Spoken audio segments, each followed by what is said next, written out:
Here are some very good examples on communication type of questions for reciprocal functions.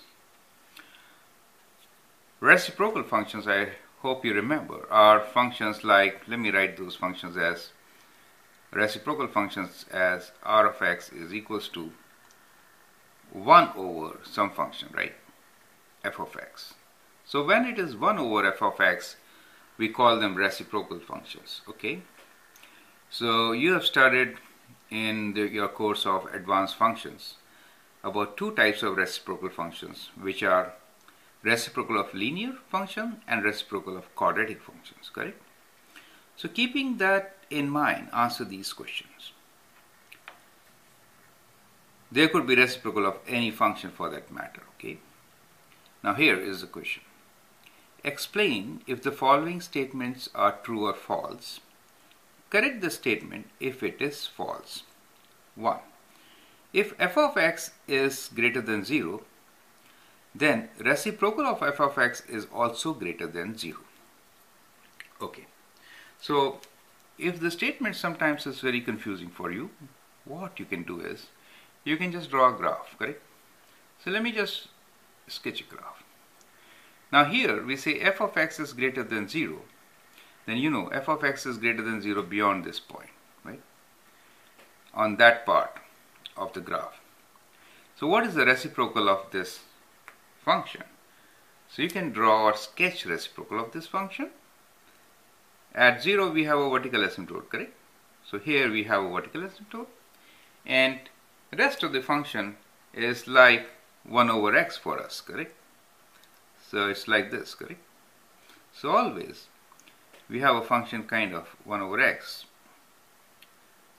So this function, reciprocal of a line, is transformed 1 over x, shifted left or right, correct? Up and down, well, depending on where the line is. Now, so here we have vertical asymptote at the x-intercept of the line.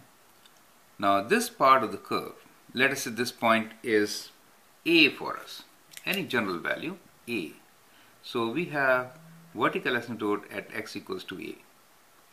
Now if the value is on the right side of a, then we see that f of x is also positive and reciprocal r of x is also positive. Let's say this blue curve is r of x. So both are positive, right? Now if f of x is negative, we see, right? So negative reciprocal will be negative, correct?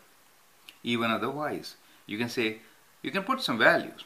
If you have value of 2, right, then 1 over 2 is going to be positive. But if you have value as minus 3, then reciprocal will be 1 over minus 3, which is negative. Do you see that? So now read your statement.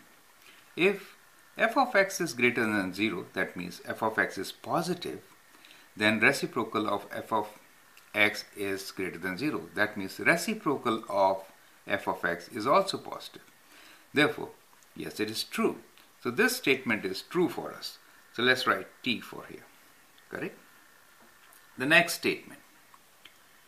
If f of x is increasing, then reciprocal of f of x is increasing. Let's look into this. F of x is represented by the red line. It is increasing all throughout. We can see this graph, right? Fortunately for us, it matches the description here. Otherwise, you have to draw your own graph for this, okay?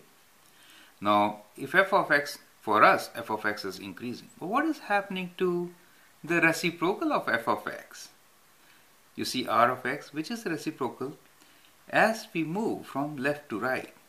Whenever you want to analyze a graph, you have to move from left to right, not from the center, okay? When you move from left to right, you see this function, the blue one, reciprocal function. It is decreasing. It was close to 0. It becomes negative, negative, more negative, right? Infinitely negative. It is decreasing. Do you see? It is not increasing.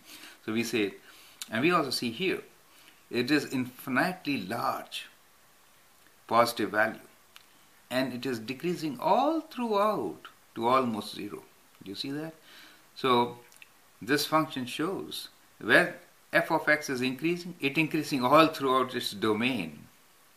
then the reciprocal function in its own domain, where x equals to a is not a part of its domain, but in rest of the domain, it is always decreasing, not increasing, right? So we can correct this statement.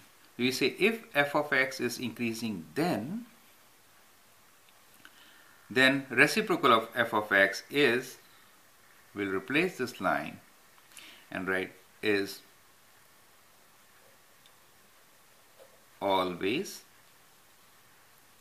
not increasing but decreasing, as you see, right? Decreasing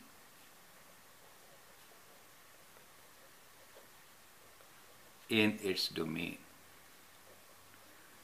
I'm including the term in its domain because the function f of x also has x-intercept in its domain, but the reciprocal does not have x-intercept in its domain. Do you understand?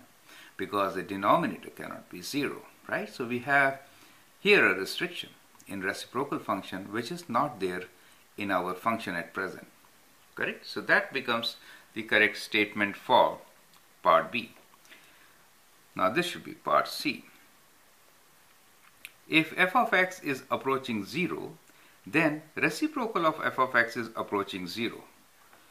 Well, f of x is approaching 0 at point A, we have seen, and as we see, reciprocal of 1 over 0 is not possible, so we have a vertical asymptote, right? Reciprocal of that function x-intercept is not possible, so we have a vertical asymptote there.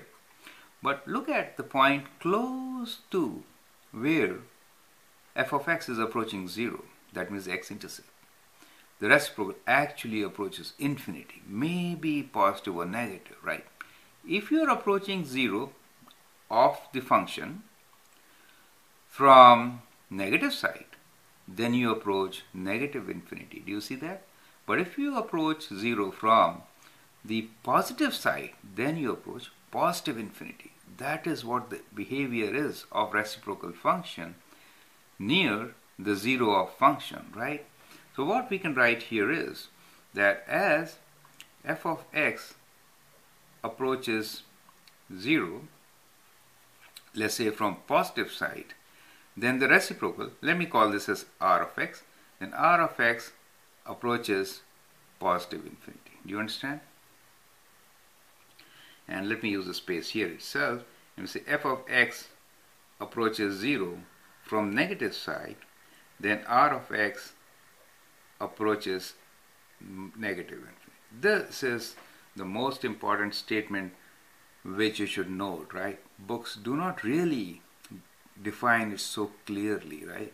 They may ask these kind of questions in the test, but they don't really spell it out.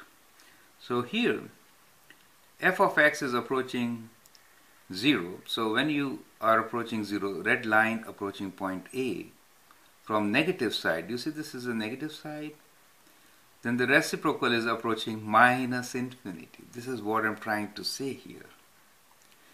And when f of x is approaching 0 from the positive side, then the reciprocal function is actually approaching plus infinity.